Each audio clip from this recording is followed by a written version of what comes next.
Thanks so much for that introduction. Hi, everybody. I'm Leah. I'm here with Ingo and Harry, and we're going to have a great chat today about decentralized social media and some of the key concepts that are underpinning these new networks, like digital identity and social graphs. And I think we've only got about 15 minutes, so let's just get stuck right into it. Maybe, Ingo, you can kick us off. Can you just explain what is the focus of Kilt protocol? Yeah, so we're focusing on digital identity and then, of course, decentralized identity in our case here at Polkadot and at blockchain. Lovely and succinct, thank you. And Harry, let's unpack this idea of a social graph. Can you just explain what that is and how it's different from current social networks? Absolutely. So Frequency is a chain specifically built for decentralized social networking and social media. And one of the key aspects there is that users control their own data. And a key set of data there is your social graph, which is the graph of your interests, the people you follow, your other connections in the space. And a big thing that's different than what we see on centralized social networks today is the ability to control who has access to that data and how you grant it, and the ability to revoke access to that data from applications and services that you use. What the result of that is a portable social network graph that you can take with you to applications, services, or almost any use case on the internet. So very different to the way that we think about our social passport, if you will, on platforms today like Facebook and Twitter. Absolutely, absolutely. One of the very interesting sort of outcomes of this portability is it actually opens up the use cases for the social graph beyond sort of what we talk about as destination social networking. The idea that in gaming, shopping, and all of these other sort of use cases that you have on the web that end up recreating aspects of social today, you can actually just deploy this data set and this connectivity that you have already to those cases as well without recreating it over and over again. Got it. Okay, so big announcement this morning around the collaboration. So could you just help us understand how are users of Frequency going to benefit from this integration with Kilt protocol? Absolutely. So on Frequency, we have a lightweight social identity that is sort of the root of your social graph and the origin of the messaging that you do. But our focus has been very much on that connectivity aspect of things. And this integration that we're doing with Kilt is really bringing the sort of advanced functionality of full digital identity that they've been working on to the users of Frequency, allowing them to not only control their Frequency social graph with the existing Kilt identity that they have from an authentication standpoint, but also giving them the ability to bring some of those key aspects of the data from an identity perspective into their social graph. Got it. Okay, so I think you might have covered this a little bit, but we've actually got, I guess, a use case to look at now in terms of yesterday's big announcement with MeWe. So with this one, you said that MeWe's social network is going to be adopting Frequency's blockchain, migrating its whole user base over. So can you just explain from that perspective, what is a decentralized social identity for users of MeWe? Like, how is it going to be different in terms of what they're doing today and once they're actually migrated over to Frequency? Sure. The partnership with MeWe is actually allowing their users to convert from their data being stored in a centralized database by MeWe in a centralized platform to actually controlling their data individually, even with the potential of revoking access to the very platform they migrated from if they decided they no longer use that application. It also, this partnership actually allows for this richer identity that Kilt actually provides to be made accessible to the MeWe users as well. So this integration really enriches the functionality that they would already be getting from the Frequency migration that they're doing. Okay, so they've got 20 million users. That's a very, very big user base. So they're going to be able to access the Kilt identity infrastructure as well, just to clarify. Yeah. Maybe I explain that a little Yeah. bit. So, Kilt identity infrastructure basically means that you have a decentralized identity, which consists basically of two things. One is an identifier, very, very comparable to your face or your fingerprint or your signature. So this is something that you actually own, right? So you generate this DID, the decentralized identifier, on your own, and you hold it on your device, on your computer, on your handheld. And this, no one can take this thing away from you. And this is the big difference compared to the digital identity that are giving us by social networks of today and by some search engines as well. Because they actually, in that case, control your identity because they have your identifier, they generate it, they have it in their database. So that's the big difference, actually. So we're decentralizing identity in this way. And the decentralized identity it grows actually if it's used by other systems as well. And as it was with the centralized identity, if you look at why are some of the social networks so powerful, they're so powerful because they have the social graph, but they also act as an identity provider. You all have seen these buttons, log in with Facebook, right?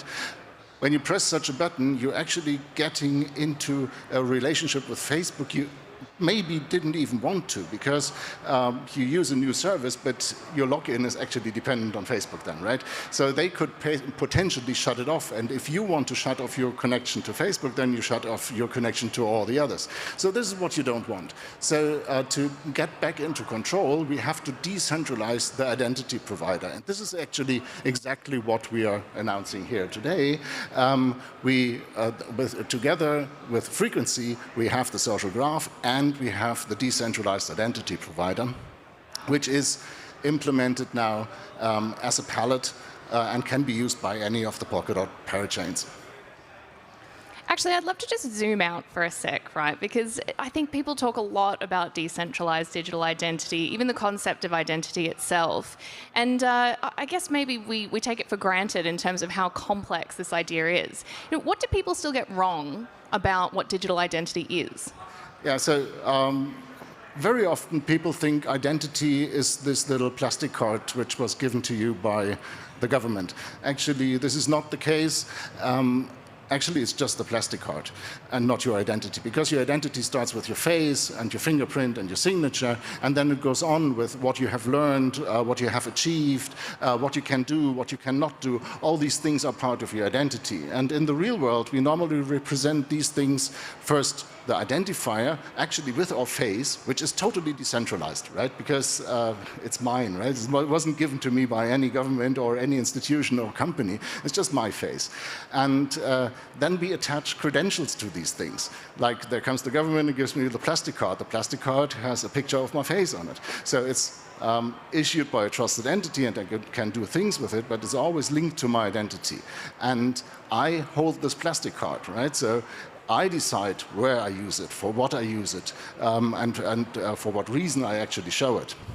And this gives me a lot of autonomy and self-sovereignty, actually. And this is the concept of identity, actually. And when we look at the digital identity as we have it today, then we have all those centralized silos where someone else owns our identity. And this is what we don't want. So what we need to do is actually take this beautiful model from the physical world and move it over to the digital world. And this is what's called now DIDs, decentralized identifiers, which you make yourself on your computer, and verifiable credentials, which are issued by trusted entities, which can be a company, which can be a social network, which can be your public library, which can be your university, and so on. This has to be permissionless, of course. Everyone needs to be able to become such an issuer, and then you hold those credentials on your computer, on your device, in your wallet, basically, like you do today with the physical ones, and you decide when to share and with whom to share. And this is the power that we unlock now also with social media. I love that comparison, thinking about the concept of identity as we know it, IRL, in the real world, so to speak, and how unnatural it is to think about identity as kind of existing in a walled garden that might be something like Facebook. Maybe another use case I'd love to explore is the media, actually. So I was just reading that a few weeks ago you announced the German publisher Axel Springer. So if anyone's not familiar with them, they're the owner of Politico and Business Insider in the US. So they're going to be integrating Kilt for user logins. So can you just help us understand, why are media publishers now interested in digital identity? Yeah, I think because they notice that out there, their customers are getting more interested in what's happening with their data. So we actually know that about 70% of the population do not trust big corporations with their data. And there's a growing lot of those users, and they have to provide an alternative at one point for people who care about their data. So they said, we will be first mover, at least in Europe, I think, to be the first media house to actually also allow people to log in with Web3 identities, so that we are not even able to collect their data and misuse their data. And this proves that they actually want to do their real business, which is nice, which is in this case spreading information, right? It's media, and not collecting data, trying to resell the data and become rich out of that. And I think this is a trend which we will hopefully see much more often in the future, that people actually do what they can do best and don't fish around with data. Mm-hmm. I think we've only got a few minutes left, but I guess what you're just discussing is a really good segue into mainstream blockchain adoption. I guess when we're talking about things like social media networks, a lot of people probably feel very entrenched in the networks that they use today, and surely they've been turned off by a lot of things like, whether it's data breaches or, being stuck within these networks, not being able to kind of move your own personal data off it. They're probably very turned off by the way that it is right now. Like, what would you say? Is it kind of too late, or do you think that this is still, an opportunity for people in terms of the way forward? How do we actually get there for those people? Well, I think I don't think it's too late. First, I think there's definitely still a path forward, and what we're trying to do with frequency and the Kilt integration we're doing is actually provide a path where existing Web 2 providers, existing social networks can actually transition to this world. We've taken a strong stance on the sort of Web 2.5, if you will, that's been sort of being bandied about recently, that is sort of meeting users where they are versus waiting for them to come over and actually helping to enable them. The integration that we're doing with MeWe is a great example of this, and we're working on a sort of pipeline of other folks that we're in the process with as well, in the same sort of way, to actually make this functionality available to users that are using platforms today versus sort of waiting for the individual decisions of users to migrate over, give them that opportunity, give them that experience sooner. I'm also very excited about the integration that we're doing here as well, because it really fulfills some of that promise on the Polkadot ecosystem side around parachains being able to work together, especially in the non-DeFi cases. And I feel like as we see more of these integrations, we'll also see more opportunities for things to draw users in to these sorts of integrations. So. Yeah, I love that spirit of collaboration too. I think that's very much more in line in the way that we sort of see the blockchain ecosystem building out in a decentralized manner as well. I think we might just have time for one more question. One more? Yes, thank you. So I was just thinking, 1 minute. Okay, so very quickly, you were just talking about decentralizing digital identity and being able to plug into these social graphs. We talked about media. I can only imagine that this opens up incredible opportunities in terms of the broader ecosystem. What other sorts of use cases do you see in the future for this?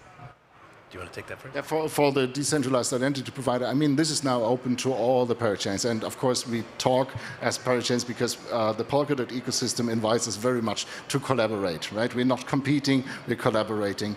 And we see some parachains already also wanting to use this decentralized identity provider, because identity is needed in many, many use cases, actually. And it gets stronger the more people actually use it and the more parachain use it. And this makes the network stronger. And this is actually the power of Polkadot, right? Love it. Well, congratulations on the announcement. Super exciting. And we look forward to seeing what comes next. Thank you so much. Thank you. Thank you.